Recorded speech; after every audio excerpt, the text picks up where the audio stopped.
Unwind, Part 7, titled Consciousness. A human being is part of a whole, called by us the universe, a part limited in time and space. He experiences himself, his thoughts and feelings, as something separated from the rest, a kind of optical delusion of his consciousness. This delusion is a kind of prison for us. Our task must be to free ourselves from this prison by widening our circles of compassion to embrace all living creatures and the whole of nature in its beauty. Said by Albert Einstein. Also said by Albert Einstein, two things are infinite, the universe and human stupidity, and I'm not sure about the universe. Chapter 66, Connor. Connor regains consciousness with nothing but hazy confusion where his thoughts ought to be. His face aches and he can see out of only one eye. He feels pressure over his other eye. He's in a white room. There's a window through which he can see daylight. This is unquestionably a hospital room, and that pressure over his eye must be a bandage. He tries to lift his right arm, but there's an ache in his shoulder, so he decides it's not worth the effort just yet. Only now does he begin to piece together the events that landed him here. There was an explosion. He was about to be unwound. There was a revolt. Then Lev was standing over him. That's all he can remember. A nurse comes into the room. "So you're finally awake. How are you feeling?" "Good," he says, his voice little more than a croak. He clears his throat. "How long?" "You've been in a medically induced coma for a little over 2 weeks," says the nurse. 2 weeks? With a life that has been lived day to day for so long, 2 weeks sounds like an eternity. And Risa, what about Risa? "There was a girl," he says. "She was on the roof of the harvest clinic. Does anyone know what happened to her?" The nurse's expression doesn't give anything away. "That can all be sorted out later." "But," "No buts. Right now you need time to heal, and I have to say you're doing better than anyone expected, Mr. Mullard." His first thought is that he hasn't heard her right. He shifts uncomfortably. "Excuse me?" She fluffs his pillows. "Just relax now, Mr. Mullard. Let us handle everything." His second thought is that he's been unwound after all. He's been unwound and somehow someone got his entire brain. He's inside someone else now. But as he thinks about it, he knows that can't be it. His voice still sounds like his voice, and when he rubs his tongue against his teeth, those teeth are still the ones he remembers. "My name is Connor," he tells her.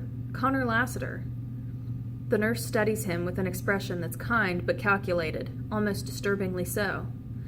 "Well," she says, "as it so happens, an ID with a picture charred off was found in the wreckage. It belonged to a 19-year-old guard by the name of Elvis Mullard." With all the confusion after the blast, there really was no telling who was who, and many of us agreed that it would be a shame to let that ID go to waste. Don't you agree? She reaches over and adjusts the angle of Connor's bed until he's sitting up more comfortably. "Now tell me," she asks, "what was your name again?" Connor gets it. He closes his eye, takes a deep breath, and opens it again. "Do I have a middle name?" The nurse checks the chart. "Robert." "Then my name is E. Robert Mullard." The nurse smiles and holds out her hand to shake his. "A pleasure to meet you, Robert."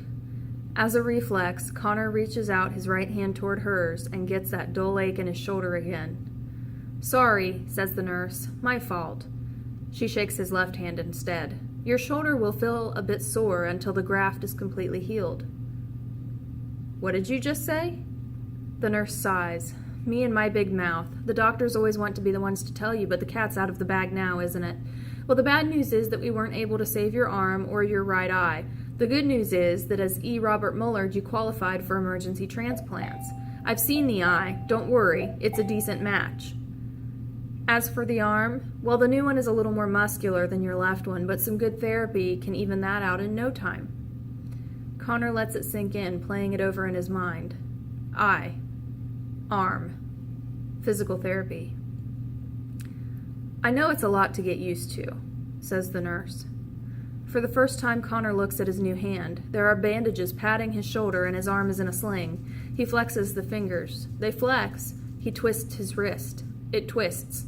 The fingernails need clipping and the knuckles are thicker than his own.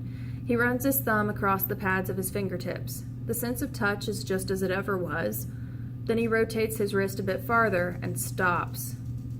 He feels a wave of panic surge through him, one that resolves into a knot deep in his gut.